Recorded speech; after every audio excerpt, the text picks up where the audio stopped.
কক্সবাজার চকরিয়া পরিবেশ অধিদপ্তর ও উপজেলা প্রশাসনের নিরাপত্তার সুযোগে অবৈধভাবে বালু উত্তোলন বন্ধ হচ্ছে না। চকরিয়া উপজেলার উত্তর হারবাং ৮ নং ওয়ার্ড সাবানঘাটা ব্রিজ সংলগ্ন নদী থেকে অবৈধভাবে বালু উত্তোলন করা হচ্ছে। এলাকাবাসী জানান, অত্র এলাকার মহিলা তাহাসিনা, সাবেক মহিলা মেম্বার ও মোহাম্মদ মিনার পিতা মৃত মঞ্জুর আলম এর নেতৃত্বে অবৈধ বালু উত্তোলনে নেতৃত্ব দিচ্ছেন বলে জানা গেছে।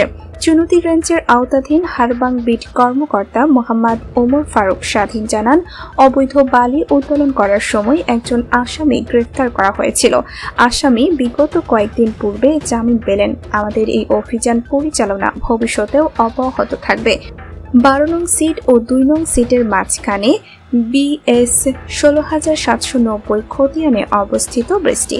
এলাকার সচেতন মহল ও সেনা সদস্য নুরুল আমিন জানান, এভাবে অবৈধ বালি উত্তোলন করতে থাকলে এলাকাবাসীর দীর্ঘদিনের স্বপ্ন ব্রিজটি ধসে পড়ার সম্ভাবনা রয়েছে। এলাকাবাসী সংশ্লিষ্ট কর্তৃপক্ষের হস্তক্ষেপ কামনা করেছেন। আমাদের দৈনিক কক্সবাজার দর্পণ মাল্টিমিডিয়া এর স্টাফ রিপোর্টার মোহাম্মদ সাইদুল হক চৌধুরী, কক্সবাজারের পাঠানো তথ্য ও চিত্রে বিশেষ পরিবেশ ডেস্ক।